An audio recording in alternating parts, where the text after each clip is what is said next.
Po lidhemi tani drejt për drejt me korespondentin tonë në Prishtinë, Besim Abazi.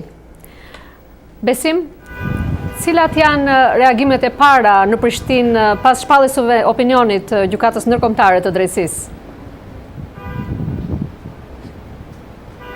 Laura, reagimet në Prishtinë, reagimet e para të dhëna nga presidenti i vendit Fatmir Sidiu, kryeparlamentari Jakub Krasniqi, por edhe udhëheqës të tjerë të institucioneve janë se ky është një vendim historik për Kosovën, pra një moment mjaft i rëndësishëm për Kosovën, që ha perspektiva të reja për të. Në radhë të para ta presin shtimin e njohjeve për shtetin e ri, i cili është njohur deri tani nga 69 vende të botës, si dhe krijimin e mundësive për ofrimin e Kosovës me mekanizma të rëndësishëm ndërkombëtar.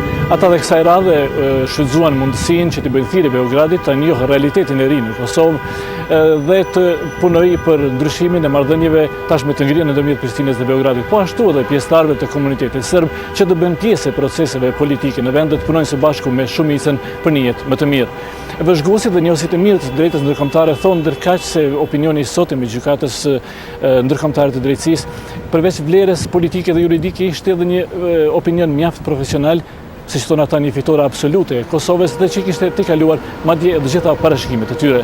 Laura? Besim, si është pritur vendimi nga pala serbe dhe çfarë ndikimi do të ketë ky vendim në marrëdhëniet mes qeverisë së Kosovës dhe komunitetit serb në Kosovë?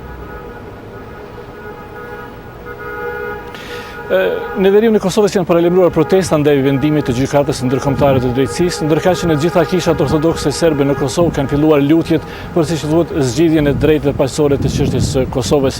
Ndërkohë, qëndrimi serb ndaj këtij opinioni është në fakt përsëritje e qëndrimit të drejtashme kundruar pavarësisë së Kosovës. Ministri i jashtëm serb Vuk Jeremić tha menjëherë pas opinionit të Gjykatës Ndërkombëtare të Drejtësisë se Serbia nuk do ta njohë asnjëherë pavarësinë e Kosovës dhe se lufta e vërtetë për Kosovën do të zhvillohet në Asamblenë e Përgjithshme të Kombeve të Bashkuara që do të mbahet në vjeshtën e këtij viti.